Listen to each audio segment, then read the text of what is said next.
సర్కార్ ఇటీవల మొత్తం 10,060 పోస్టులతో జాబ్ క్యాలెండర్ను విద్యా, ఐటీ శాఖల మంత్రి నారా లోకేష్ విడుదల చేసిన సంగతి తెలిసిందే. 4 విడతల్లో అన్ని పోస్టులను 41 నోటిఫికేషన్లు విడుదల చేయనున్నారు. డిఎస్సి, పోలీస్ నియామకాలు మినహా మిగతా అన్ని పోస్టులను ఏపీపీఎస్సీ ద్వారానే భర్తీ చేయనుంది. ఏపీపీఎస్సీ ద్వారా భర్తీ చేసే పోస్టుల్లో గ్రూప్ 1 పోస్టులు 91, గ్రూప్ 2కి దాదాపు 750 వరకు పోస్టులున్నాయి. వీటికి సంబంధించిన నోటిఫికేషన్లు కూడా వెనువెంటనే జారీ కానున్నాయి. ఏపీపీఎస్సీ గ్రూప్ 1 నోటిఫికేషన్ ఆగస్టు 15న విడుదల చేయనున్నట్లు జాబ్ క్యాలెండర్లో సర్కార్ పేర్కొంది. ఇక ఏపీపీఎస్సీ గ్రూప్ 2 నోటిఫికేషన్ సెప్టెంబర్ 15న విడుదల కానుంది.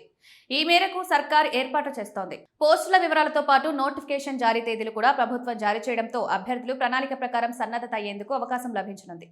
ఇప్పటికే వేలాది మంది నిరుద్యోగులు కోచింగ్ సెంటర్లలో శిక్షణ పొందుతుండగా మరికొంతమంది పుస్తకాలతో కుస్తీ పడుతున్నారు. వీటితో పాటు ఏపీపీఎస్సీ ఆధ్వర్యంలో హోంశాఖలో 2,778 పోస్టులు, సంక్షేమ శాఖలో 2,059 పోస్టులు, అటవీ శాఖలో 140 పోస్టులు, ప్లానింగ్లో 268 పోస్టులు, అగ్రికల్చర్లో 105, పరిశ్రమల రంగంలో 95, కార్మిక శాఖలో 12, జువైనల్లో 49 వరకు పోస్టులున్నాయి.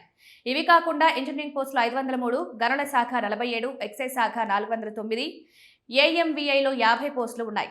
ఈ పోస్టులన్నింటికీ ఏడాది ఆగస్టు 15, సెప్టెంబర్ 15 వరుస నోటిఫికేషన్లు జారీ కానున్నాయి. ఇక డిఎస్సిలో 1,535 టీచర్ పోస్టులు, అసోసియేట్, అసిస్టెంట్ పోస్టులు 1,500 వరకు ఉన్నాయి. డిఎస్సి పోస్టుల నోటిఫికేషన్ అక్టోబర్ 15న విడుదల కానుంది.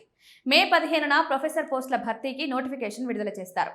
రానున్న ఈ ఉద్యోగ నోటిఫికేషన్లకు దరఖాస్తు చేసుకోవాలంటే రాష్ట్రంలోని నిరుద్యోగ అభ్యర్థులు తప్పనిసరిగా నైపుణ్యం పోర్టల్లో రిజిస్ట్రేషన్ చేసుకోవాల్సి ఉంటుంది. ఈ నైపుణ్య పోర్టల్ వివరాలు నమోదు చేస్తే జాబ్ క్యాలెండర్లోని ఉద్యోగాల ప్రకటనలతో పాటు భవిష్యత్తులో కేంద్ర, రాష్ట్ర ప్రభుత్వ, ప్రైవేట్ ఉద్యోగాల నోటిఫికేషన్ల సమాచారం కూడా అభ్యర్థులకు అందుతుంది. ఆధార్ నంబర్ నమోదు చేసి సెల్ ఫోన్కు వచ్చే ఓటీపీ ద్వారా ఈ పోర్టల్లో లాగిన్ అవ్వాలి. అనంతరం తమ వివరాలు నమోదు చేసుకోవాల్సి ఉంటుంది.